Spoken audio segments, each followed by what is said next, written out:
And that's what I get for dancing to my own theme song. Uh, Hi. Hello, hello, hello. Great, beautiful, blessed Sunday night. I hope you are doing well and do not have the Sunday scaries. Um, welcome to day 24 of Lupus Awareness Month. We're finishing out the week strong. Um, and if you know, hey, Benny, hey, Chris. If you do not know, lupus is an autoimmune disease and affects, major organs in the body, including skin, biggest organ. But there's an organ that people forget a lot about, and today it's a topic of this episode.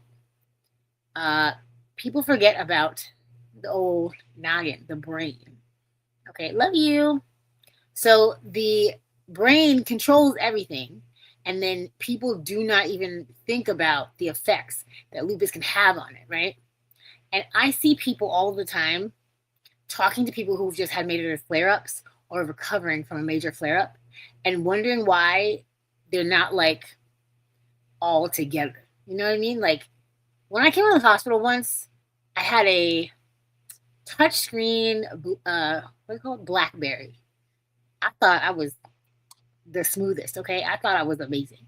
And I came out of the hospital and had no idea how to work my phone because it was new to me at the time and my brain just was not connecting the dots. It was trying to, text and press something 4 times to get the letter that I wanted, So looking at things like that, remembering things like that, reminds me to be kind to people who are having cognitive difficulties.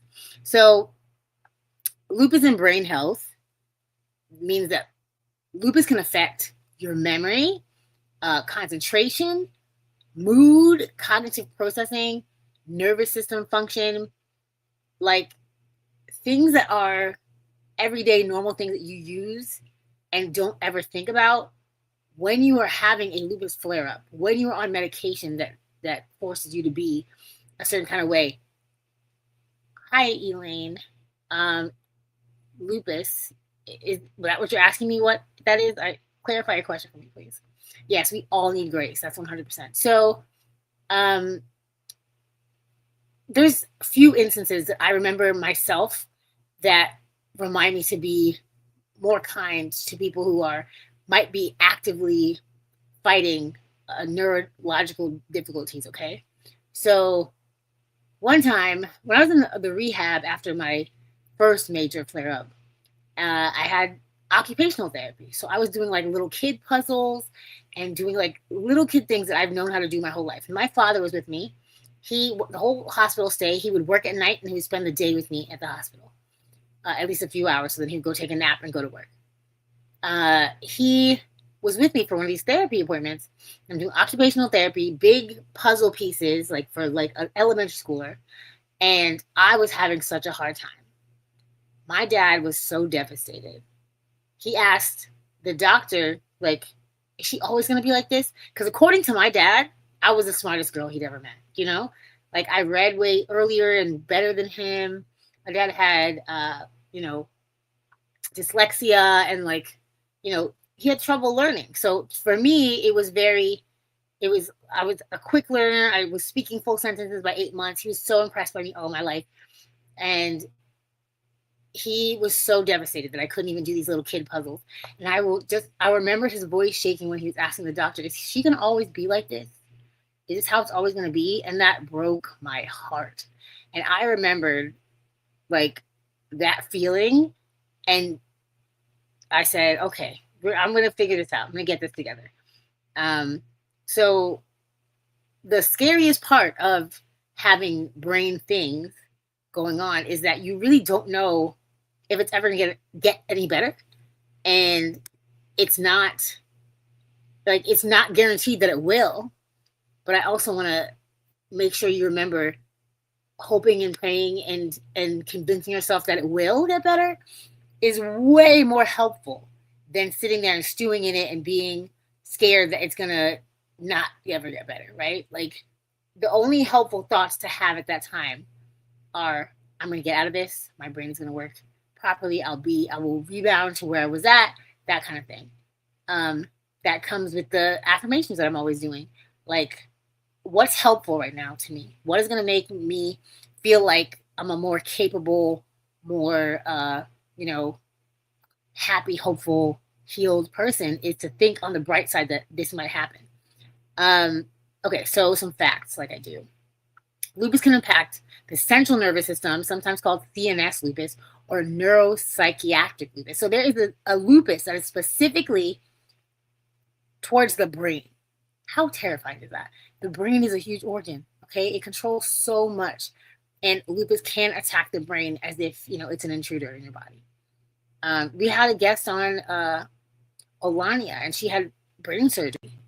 They removed a piece of her skull because her brain was swelling so badly that it could not take her skull being there. She had to wear a helmet until they figured out how to get the inflammation down.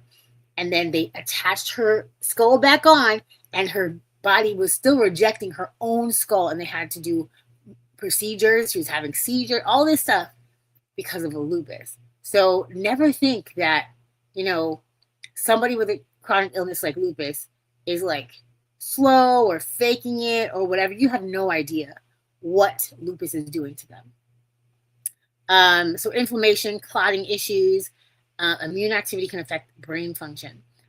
With fatigue, poor sleep can worsen cognitive symptoms. So if you are not sleeping, which a lot of lupus do not sleep due to medication, due to worrying, due to anxiety, when you are not getting enough sleep, it's almost the same as being drunk.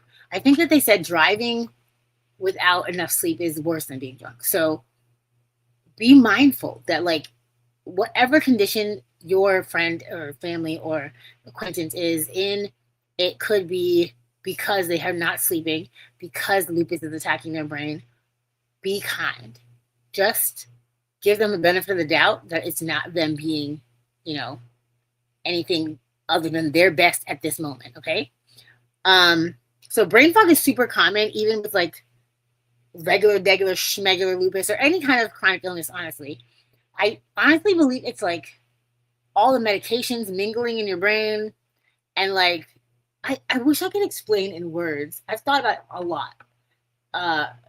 The experience of proper brain fog. Maybe it's like pregnancy brain, never been pregnant, not even a little bit, but maybe it's like that. It's like it's like your thoughts are wrapped in film or a deep fog, like they say, and you are just fighting to get to it. Like, you want to think of something, or like concentrating on what the thought you're looking for is impossible. And there's not like a remedy for brain fog, right? Like, you get the proper rest, you get the proper nutrition, you get the proper water, and it can help. Like, I know for me, the warrior mom, Bren, always says, when the body moves, the mind grooves. I know a lot of the time when I cannot get myself to focus, walking on my walking pad, going outside, jumping up and down, like wiggling just to get my blood flowing can really help me sometimes. So brain fog is legit for so many people. And I hate that it sometimes has people discount the person. They're like, oh, they're not very smart. That's not true. There are, scientists and doctors and things like that have like tremendous brain fog from a chronic illness like lupus. So again, be kind. I guess the topic of this episode isn't brain health. It's be kind. Okay, so let me think. I'm gonna give in 2021, I had a stroke, and for some reason during that stroke, I knew it was happening. I named it. I called it out. So I'm in the room. I'm in the hospital bed. I was already there. I had listeria. I had new blood clots. I was having a really bad flare up already, right? And I'm laying in the bed. I'm joking with one of my favorite nurses that visit. And one of my best friends in the world was there visiting me because she lives close by. And we're talking and we're laughing. And then I just go blind. I just stop being able to see. And I say, am I stroking out? I think I'm having a stroke. And my nurse is like, what? And I'm like, I can't see anything. And immediately all the like doctors flew in, nurses flew in. I'm getting strapped up to everything. That my friend gets pushed out of the room. My mother wasn't there, so like they call my mother. It's just like a whirlwind of things, and it's a blessing that I was in that hospital, in that bed with those people at the time that I had that stroke, because it could have been really, really terrible.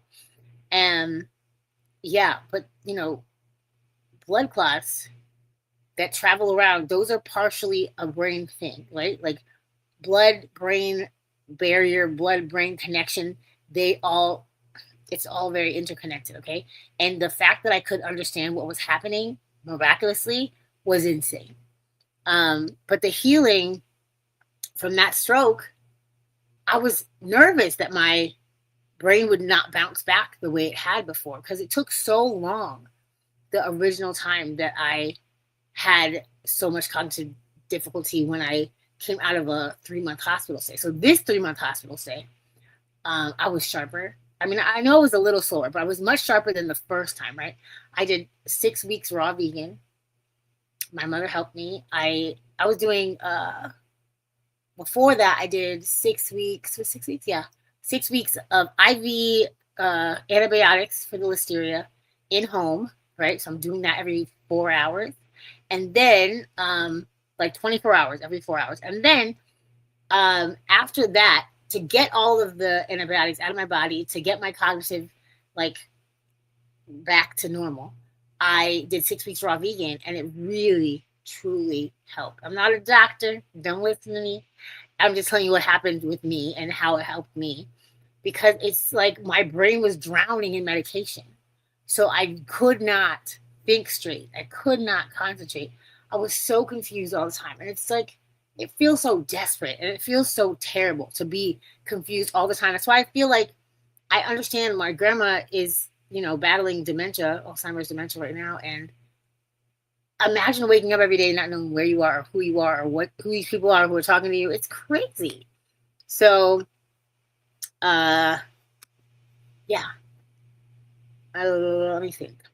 So another thing, I want to make sure people understand that like brain things and physical things are not always the same, right? Like you can feel tired physically, or you can feel mentally tired, right? Like I go to these big events and I get so inspired, and I love my people, and I have a great time. And simultaneously, when I was out there, I'm recording these videos, I'm doing these lives, I'm getting the content, right? Like it is not small. Like I'm doing a lot of things simultaneously, and my brain is going. I have ADHD today. Oh, sidebar. My vocal stem today is crazy. There's a TikTok song, the Puerto Rico song. Have you heard it? I cannot stop. I'm annoying myself singing this song over and over. Maybe I'll post it, but I digress. So physical tired and mental tired are different. Maybe emotional tired is different. Give yourself grace. Give other people grace. There's moments that I didn't feel human because my brain was not working properly. There's moments I didn't feel human because my body wasn't working properly. I felt disconnected to who I thought I was, who I knew myself to be. And you're not alone if that's what you're feeling right now, or you've ever felt like that. It's very common, and nobody talks about that. And it's not a woe is me. It's a, hey, it's not forever. You can come back from that. You can bounce back from that. What are you doing to bounce back from that? Your brain is a muscle. It loves to be built back up. What are you reading? What are you doing? Who are you hanging around? Like, do not wallow in this. Even if it feels hopeless, like your brain will never come back to normal, it is possible for it to come back to normal, right? Okay, so to combat all of this, I do a lot of breath work, which I really believe like the more oxygen to your brain, the better. Natural oxygen, not the what's it called? The oxygen masks. No, hate those. I do a lot of confidence work, some mirror work, some affirmations. I'm at day 1166 question mark of affirmations in there. So, and my nutrition helps me, breathing helps me, affirmation helps me. Stress management. Stress the killer. Please. Stress management helps me. Getting routines in place. Like I love, one of the human needs is variety or like spontaneity and routine. Those are both, like in certain things you need spontaneous moments, and certain things you need routine to keep your brain at ease. I identify the things that give me comfort when they are routine, and I identify the things that I love to do spontaneously, and I make sure I get those things. Like it's a hug for my brain. It's like all my vocal stems and singing random whatever. Like, I grew up not knowing if like what's wrong with me or whatever, being undiagnosed with ADHD for my whole life until like 30 something. So now I understand, like, okay, so my brain is different, and I get to figure out what is going to comfort me. And it's not weird. It's just a little different. And now I can identify the things, and I can see other people would identify and be like, oh, they got it too. Like, so please figure your stuff out. Try these things out. Rest, slow down, like write down all the things that are like symptoms. Hold your stress like in a book, not in your body. Hold your stress in an activity, not in your body. Stress is the killer. And get a community. How many times am I going to say this? A million, jillion, trillion times? Yes, probably. So if you don't know me, I'm Tennille, and I guide people through reclaiming their identity and designing a full life after diagnosis. And we're here, this community, to support each other. Do not think you're going through this alone. Do not think that you have no one to lean on or talk to or, compare notes with. I understand. I have been there. I have almost died several times. I understand. Okay. So, my questions. Okay, cool. So, have you experienced brain fog? And this is for people with or without lupus, or, do you understand what brain fog is? Have you felt that before? Is it mothers, pregnant people, whatever it is? What helps you in your mental clarity? What gives you your brain the hug it needs, the rest it needs? What helps with your mental clarity? What do you wish people understood about cognitive fatigue? What do you wish people understood about brain tired versus body tired? So I've been loving these answers. They've been really, really good in my inbox. So lupus can, challenge the brain. It can attack the brain. However, it doesn't erase who you were. It doesn't erase who you are. It doesn't erase who you're becoming. You are still whole. You are still amazing. You are still supported. You are still loved, and you still owe yourself grace. Okay.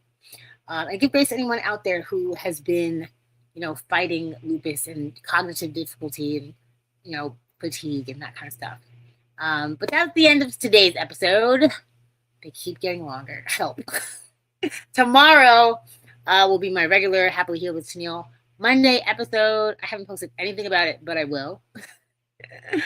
I thought it doesn't matter. I'm going to post it. We're going to do an amazing thing. I'm going to post like back-to-back posts right now. So if you are not following me everywhere, get on it. Tennille_the Captain on Instagram. Tennille Stewart on YouTube. And where else am I? Tennille Silly on TikTok.